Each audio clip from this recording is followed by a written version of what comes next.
Hey, it's Tim. And it's Amy from GoWithLess. Today is the final video from our Merida trip, Merida, Mexico. We're going to be sharing the food that we ate, what we spent, and if this is a place that we might see ourselves living down the road. We come out with a new video every Wednesday.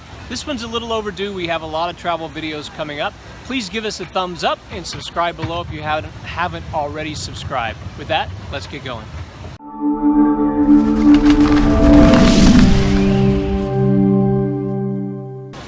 So we're going to get started by talking about where we stayed while we were in Merida. We stayed in two different Airbnbs. The first was about how cool it was, and the second was more about value. I'm going to let Amy elaborate on why we chose the two different places, but they were both great. They were, and Merida is set up around this main central area. To the south is where our first Airbnb was. There wasn't a lot happening there, and actually so we were there for 2 nights. I'm going to put links to each of those Airbnbs down in the description below, but the first one, the owner has been renovating it for 3 years, and it was only $50 a night, and it was unbelievable. So we've stayed in about 24 Airbnbs. This was tied for our absolute favorite Airbnb of all time, which is maybe 5 or 6 years of Airbnb. And he made it look like, he wanted to look like an old convent, but it's completely modern, and it has all the modern amenities that you want with the look of like yesteryear Mexican convent from like hundreds of years ago. And it was awesome. There was a little pool, a palapa, which is, I don't know, like a thatched hut roof with a beach little area with sand at the pool. Just a beautiful rooftop deck. Unfortunately, Tim was learning how to use his camera on that, and the lighting is so bad that we don't have good footage from that. But just trust me, go look at the pictures that the owner put up in Airbnb, and it's 1,000 times better than that looks. So that was about a mile south of the major area without a lot going on. So we had to walk into town everything we wanted to do. Then we moved, because we got a good weekly rate, to our own apartment. And that was about a mile east of downtown, of the Centro. And there wasn't much happening there either. It turns out what we learned while we were there is that the action happened north of El Centro and to the west. So we were south and east, both of our Airbnbs. And the second one was also terrific, but that was just kind of a more normal apartment, very clean. The owner was a delight. We absolutely adored him, and we would stay there again. But again, there weren't like cute little cafes and shops and restaurants anywhere near either place. Nope, that's exactly right. So the second thing we're going to talk about is the food and what kind of food we had. Specifically, we're going to talk about Yucatecan food and then the variety of things that Merida had to offer. So one of the things that we found in Merida is the Yucatecan food. So it's heavy. It's not quite Mexican food, but it's Mexican-like. It's largely fried, largely meat. So there's also some beans and rice and things like this that you would find in traditional Mexican dishes, but it's just not very light and something you might want to have when it's 100 degrees outside. As it was. So what we did find is that Merida had a whole collection of places to eat, ethnic places that had amazing food. So there is great food to be had in Merida. I'm sure Yucatecan food, and we did have good Yucatecan food, but as a whole, it just wasn't the season for having hot food in the hot weather, for us anyway. And it was a lot of like stewed meats. So they were real tasty, but we did have that for about 3 days. We did not have a single vegetable in 3 entire days. That was a lot. Like, we like to kind of keep it fresh and healthy at least some meals, and we had 3 days of 0 healthy meals. I will say at our Airbnb, the first one had breakfast included. The second, we had our own kitchen. So we didn't go out to eat for any breakfasts. But the Yucatecan food, we had this cochinita pibil, I think with maybe a marinated pork. It was all okay. So it's not going to probably make any fans that we weren't big lovers of Yucatecan food. It wasn't actually like Mexican food. We love food of Mexico. We tried it over and over at some very acclaimed places. We had some decent tacos, and I know tacos I think aren't such a big thing there, but we didn't find anything that we loved. We didn't find anything we had to return to, let's say that. Yep. And we tried we tried many of the traditional dishes and thought similarly of all of them. They were just okay. But what we found, which was not what we were expecting, we like having local food. What we found was that the Thai food was extraordinary. We found an Italian place we loved. We found a Korean place that was exceptional, and a Middle Eastern place. All of these were really standouts, and I think there's like one of these places in town, so it's a really good place because there are a lot of expats. So we were able to find good food with a lot of that's where we found our cool food and salads and things like that, cool in terms of temperature. That was just when it's so hot, how to cool down a little bit with food. So we're gonna be showing some pictures of all those dishes that we had. Don't get too hungry. We learned about manjar blanco from a few different blogs, and we ordered a few different things for lunch. We're looking forward to trying those. It's our first meal in the Yucatan, so we're getting the famous cochinita pibil, and I'm going to show you what that looks like when it comes out, and then the chili relleno, which is actually with Edam cheese. It's not like the relleno I think that we're used to in the States, so really excited for our first Yucatecan meal. Yummy. Tim and I love a food hall. We go absolutely everywhere we are, and we are here at Mercado 60 in Merida for a little food hall action. I think there's something like 15 to 18 different stalls and stands here. We're doing something that I think might be Mexican. I'm not quite sure if it's Mexican or Yucatecan, but I think it's a burrito. I think it's al pastor.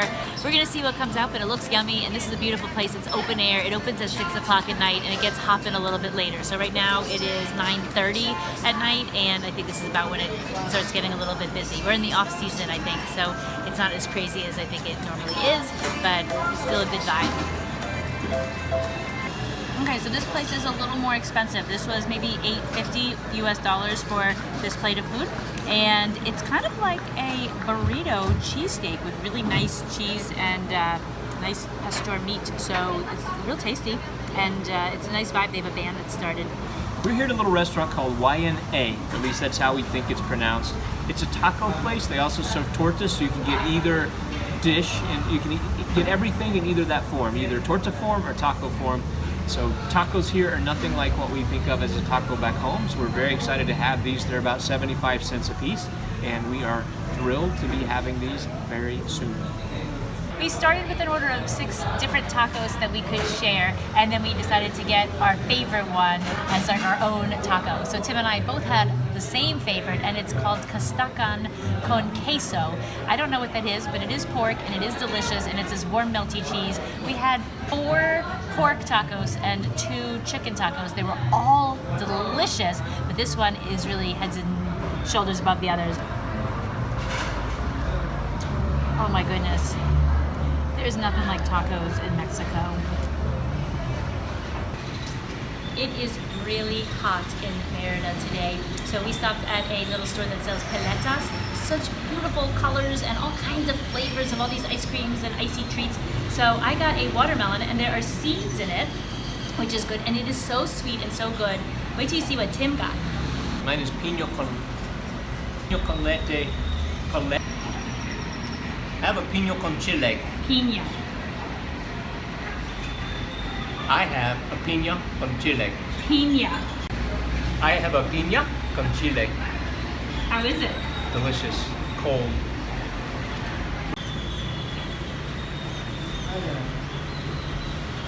We just had dinner in the center of town. We went to Gorditas on the corner of the main plaza, and it was really cheap, but they were just okay. We like Gorditas. They're little like pockets of corn filled with whatever, fillings. Corn tortilla almost. Yeah, it's good. They're generally pretty good. This was a little under-seasoned. So we had 2 that were, they're small. We had 2 that were stewed different kinds of pork. Both of those were pretty tasty.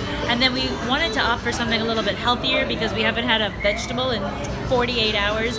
And one was frijoles and cheese, beans and cheese, and the other was mushrooms and corn.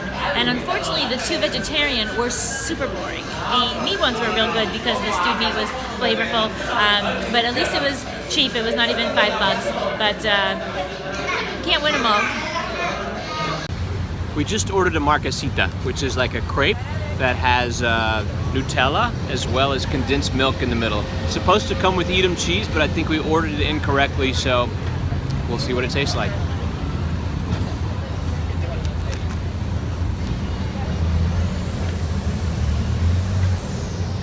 Delicioso and messy. It seems as though there's a slow food market on Saturday mornings from 9 to 1, about 1.5 miles north of Centro. We walked here, we walked another mile from our Airbnb, so we are melty. I am enjoying basically a $1 fresh orange juice that is so good. Tim asked if there's sugar in it. I don't think there's sugar in it, it's just that sweet. So that was so good we got another. This one has strawberry, lime, pineapple, and spearmint. And it's even better. It's amazing. Hard to be better. And frío, muy frío. 25 pesos, just over $1, fresh juice.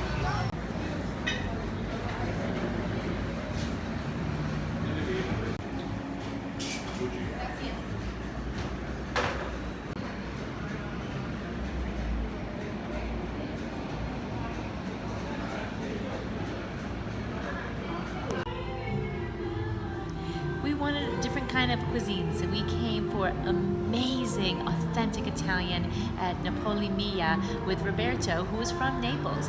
He has an incredibly vast menu of yummy Italian food. I have had a doozy of a time finding good Italian food in the States outside of New York City, and we found it here in Merida, Mexico. We had 3 awesome dishes. They weren't super big, which is great because we're eating a little bit lighter. So I'm going to show you what we had. Yum. It was also only $35 or so. That includes a tip and 2 glasses of wine. It's Sunday afternoon and it is hot. This is the hottest day we're going to be in Merida. A lot of places are closed on Sundays, but a place that our tour guide from the other day recommended is Pita for Lebanese food. We've ordered falafel and homemade pita bread, a cherry tomato salad, and a kebab pita to share. And we're really excited because we're really hungry. It's Sunday night and a lot of places are closed on Sunday nights. We came over to Paseo 60, which is another food hall. We're gonna go to all the food halls in any city that there ever are. Yes. We freaking love food halls. This one is, actually it's a lot of local families, but it has kind of gringo prices. It's not that cheap for Merida, but we had a good meal and we went to this Oliva. Yeah, we went to Oliva. We had the most gringo meal.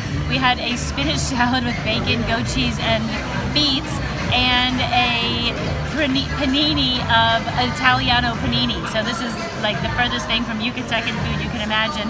But we like all kinds of cuisines. It was pretty good. Yeah. It is hot today. Have we said that before? Maybe so.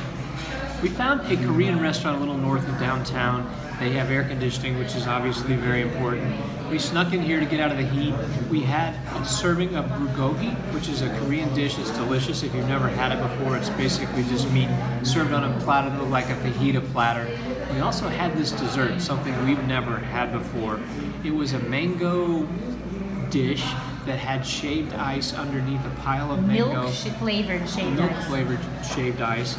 And then it had a vanilla scoop of ice cream on top, and then they have some condensed milk that you poured on top of that. It also had little slivers of almond in it. This thing was delicious. This might be the best thing I've had here in Merida so far. It's lunchtime on our last full day here in Merida. We wandered out to Taqueria La Lupita, and we are having the best tacos we've had so far. They are completely delicious. I don't actually know. It's called lechon. That crispy pork skin you see in the middle is amazing. It's delicious. Boy, those were delicious. We also ordered some empanadas. They're a little different than the empanadas we're used to. They have 3 ingredients, and he was trying to explain the 3 ingredients. He brought us a plate. We'll show you that.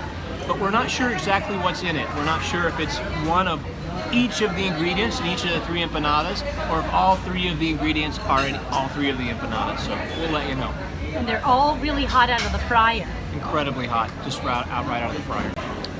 So the difference between the empanadas we're used to and these seem to be a corn tortilla shell that's deep fried, wrapped around 3 different ingredients. We did find out that there's cheese, 1 cheese in one cheese in another, and then there's pork in the last one. And these are really good as well. So this was a great choice. It's our last meal here in Merida, and we found a Thai place, and we are looking forward to this meal very much. It seems to be affordable. We're trying to use up every last bit of pesos that we have, so we're trying to spend all of our cash, and we think we're going to spend it here. They don't take any credit cards, so we hope that we're not stuck in the back washing dishes. It is our very last meal in Merida, and we are looking forward to a good one. We were here last night. We tried to get in. They had a long wait outside, so we made a reservation and came back the next day, and it's our last meal.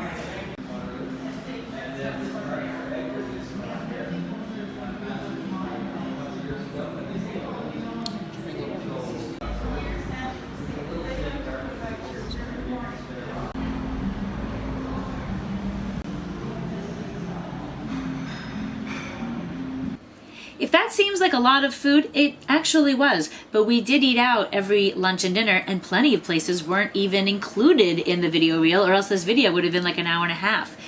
Just a heads up, when you see the name of a restaurant and a price, that is the all-in price of everything that we ordered. So that might have been lunch with bottled water, or it may have been a full 3-course dinner. So very, very affordable, but it was for the total of us. And you'll see that there's some really good meals that were really, really affordable. Yep.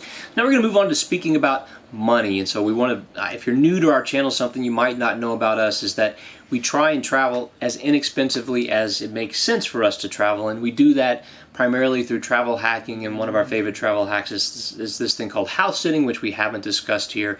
But regardless, so for this trip, we spent $785.06 out of our pocket for the entire trip, which averages $78.51 per day, which isn't the best we've ever done, but not too bad in the grand scheme of things.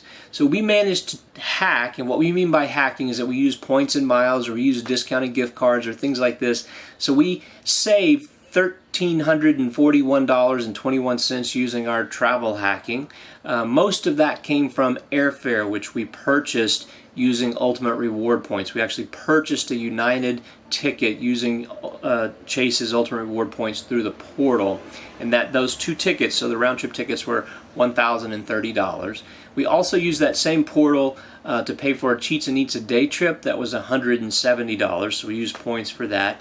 Oftentimes things like the day trips or excursions aren't necessarily a great deal through the portal, but we have a lot of Chase Ultimate Reward points, so it made sense for us to use these. This one was a good redemption. This one was a good redemption. The price for the airline ticket was kind of a lot, but was a lot. But the day trip was a good price, and it included lunch. Yep. And then we also, transportation. That's exactly right. We also managed to erase some of our parking. So our parking for the trip at the Denver airport was $39. We put that on our Venture card, which we subsequently erased using the points that we earned on our Capital One Venture card. And then also we managed to save some dollars. Apparently this is something you can only do in the US, but we will buy Airbnb gift cards, which not only can we redeem for Airbnb stays, but we can also redeem for, what do they call now? Airbnb experiences. Airbnb experiences. And so we took an Airbnb experience, which was to cenotes, yeah. and we saved some money, just by like 10 or 15%, because we had accumulated some gift cards that we had purchased and that sort of sit there on our Airbnb account. Those were sitting there, and we managed to use these for these cheaper experiences.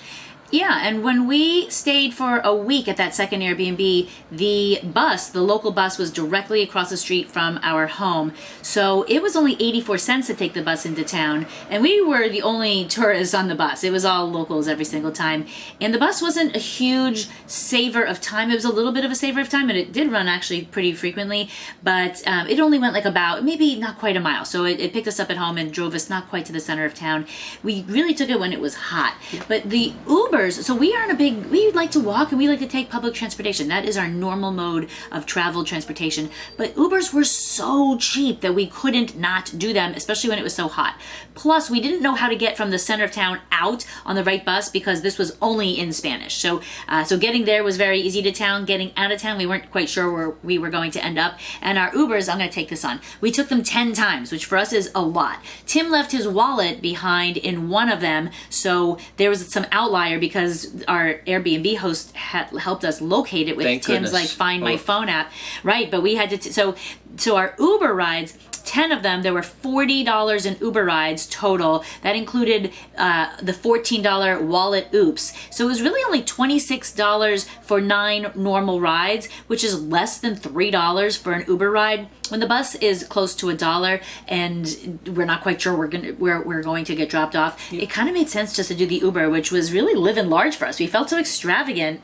We met some expats while we were there, and they said that we were asking them some questions about the bus, and they're like, we don't even use the bus, we just use Uber because it's so affordable. So. And they're Merida expats, so not just expats somewhere else. Like they live there, they've never taken the bus. Right. We would highly recommend the bus. But our Airbnbs were so affordable. So that really cool place Tim mentioned, because we have this discounted, so Tim finds these discounted Airbnb deals is it through Amazon or like? Lots and lots of places. Any place that sells gift cards oftentimes will run deals, and so if they sell Airbnb gift cards, you can get them for 10, 15. I think at the most we've gotten is Well, 20%? We've actually gotten 50% off, Wow. but that's some special case where you And can only buy a limited very amounts. limited amount. $25 worth at 50% off. So Tim tracks all of our Airbnb certificates, so we understand how much our Airbnbs cost. So, but I'll give you the price that we paid for our 2 nights at this amazing Airbnb that had breakfast included, it was $100.38 for our first 2 nights. We were able to shave $38 off of that thanks to this Airbnb deal that Tim scored.